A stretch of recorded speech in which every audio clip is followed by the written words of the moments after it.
This is my farm. Well, I don't know if I can call it a farm yet. This is my property.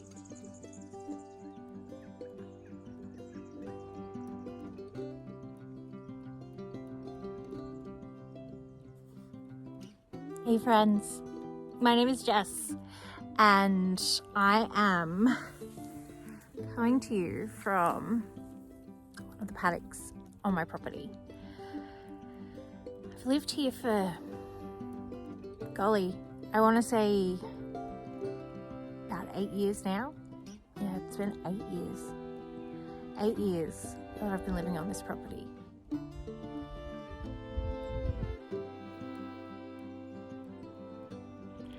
Got 30 acres just outside of a larger town in central Victoria, and I love it, but it's never been properly cared for.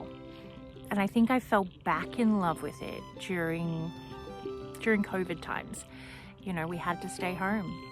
And I was previously busy, go.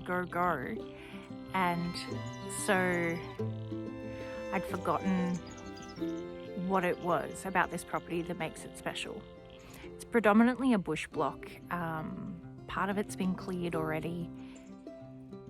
Always run a few chickens, you know, grown a few vegetables, but I think I want to scale it up and I kind of want to take you guys along for the ride. So bear with me as I work out how to do this kind of filming.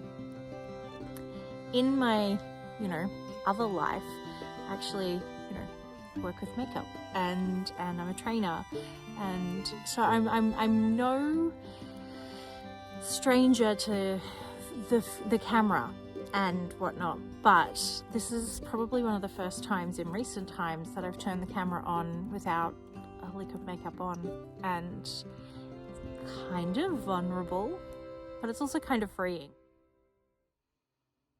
We are in the Southern Hemisphere. We are on the complete opposite gardening and farming schedule to most of the videos on YouTube.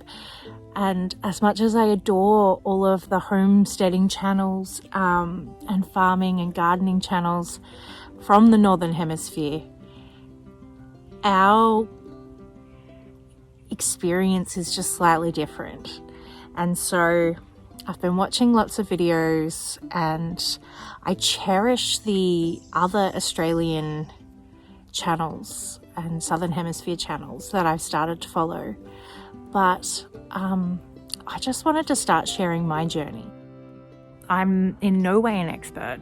This is all going to be trial and error, and hopefully we all learn something along the way and we can have this big adventure together.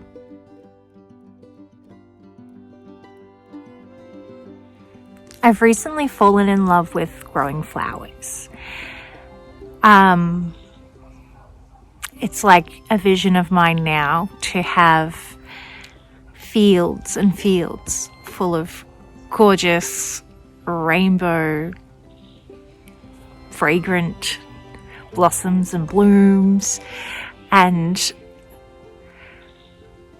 that's going to take some work because like I said, this soil is so devoid of life. So the first thing we're going to do is really work on building up the soil, and hopefully come spring we'll get some flowers.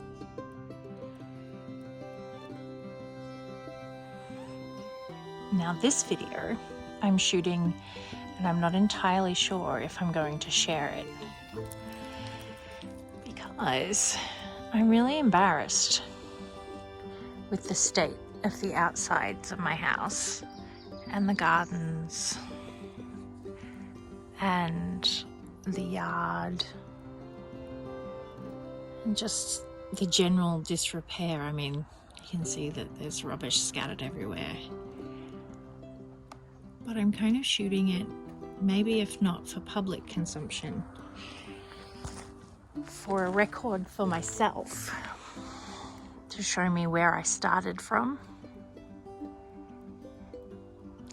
Because like the bones of this property are amazing. You can see that we've got a hill, gorgeous old trees. It just needs some love. There's certain parts of the property, as you can see, that have probably become a bit of a dumping ground. And there's no real rhyme or reason to all of the things that you see around and where they are. No one knows where anything is anyway. So we might have all of this useful materials, but no one knows where they are. So it makes it difficult to actually utilize them. I'm sure you guys can see the potential that I see. Just know it's going to take a little bit of work to get us there. Let's do this.